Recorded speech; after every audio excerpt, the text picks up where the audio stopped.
Hello hi guys, welcome back to my YouTube channel Yamni official.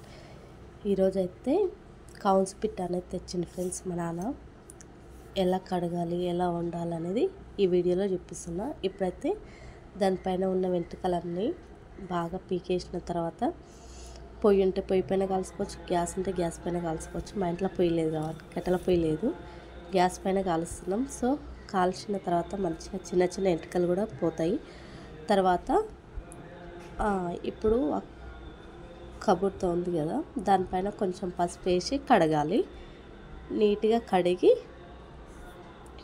అలా బాగా రుద్దేయాలన్నట్టు. పైన black ఉంటుంది కదా కాల్చింది, సో పసుపు వేసి కడిగితే ఏంటంటే నీట్గా పోతుంది. సో దాని మిడిల్లో కట్ చేయాలన్నారు. కట్ చేస్తే లోపల అవన్నీ పేగులు అవన్నీ అనేది బయటకు వస్తుంది. సేమ్ మన నాటుకోడి ఎలా ఉంటుందో సేమ్ అలాగే ఉంటుంది ఫ్రెండ్స్. మీరు కూడా ట్రై చేయండి ఒకసారి, చాలా మంచిది. సో ఇప్పుడు అవన్నీ తీసేసి బాగా కడిగేసి పెడుతున్నట్టు. సో ఇక్కడైతే మా నాన్న అయితే కట్ చేస్తున్నాడు. కటింగ్ అయితే ఎవరికైనా తెలుసు, మనం చికెన్ ఎట్లా కట్ చేసుకుంటామో అలా కట్ చేసుకుంటాం. సో అంతే. కటింగ్ అయిపోయిన తర్వాత ఇక్కడ మా అమ్మ అనేది ఆయిల్ పోసింది. ఆయిల్లో కొంచెం జీలకర్ర వేసిన తర్వాత 3 ఆనియన్స్ అనేది కట్ చేసి పెట్టుకొని చిన్న చిన్నగా 3 ఆనియన్స్ అనేది కట్ చేసి పెట్టింది అన్నట్టు. సో నూనె వేడెక్కిన తర్వాత ఆనియన్స్ అనేది ఆయిల్లో వేయాలి. సో బాగా అనేది మనకి వేగాలి. వేగిన తర్వాత ఒక 2 మినిట్స్ అనేది బాగా బ్రౌన్ కలర్ వచ్చేలాగా వేగనియాలి. వేగిన తర్వాత ముందుగానే కట్ చేసి పెట్టుకున్న అది పిట్ట కర్రీ ఉంది కదా ఫ్రెండ్స్, ఆ కూర అనేది మనము అలా వేయాలి, ఉల్లిగడ్డలలో వేసుకోవాలి. సో అది కూడా బాగా కలుపుకోవాలి. కలిపిన తర్వాత అందులో మనం అనేది కొద్దిసేపు అయిన నూనెలో వేగిన తర్వాత కొద్దిగా అల్లం అనేది వేసేసుకోవాలి.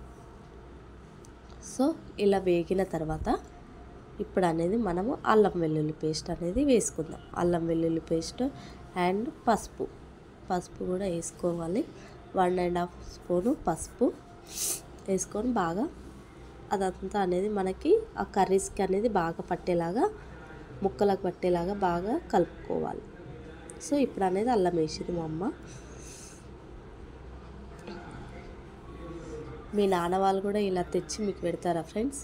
మాకైతే మా నాన్న ఇప్పుడు ఏదో ఒకటి తెస్తూనే ఉంటాడు. సో ఇందులో అనేది 1.5 స్పూన్ కారం, ఉప్పు వేసుకొని బాగా కలుపుకోవాలి. మనం గ్రేవీ కోసం కొంచెం వాటర్ అనేది వేసుకోవాలన్నట్టు. చాలా టేస్టీగా ఉంటుంది ఫ్రెండ్స్. కాకపోతే బొక్కలాగా ఉంటుంది, సేమ్ మన నాటుకోడి ఎలా ఉంటుందో అలాగే ఉంటుంది.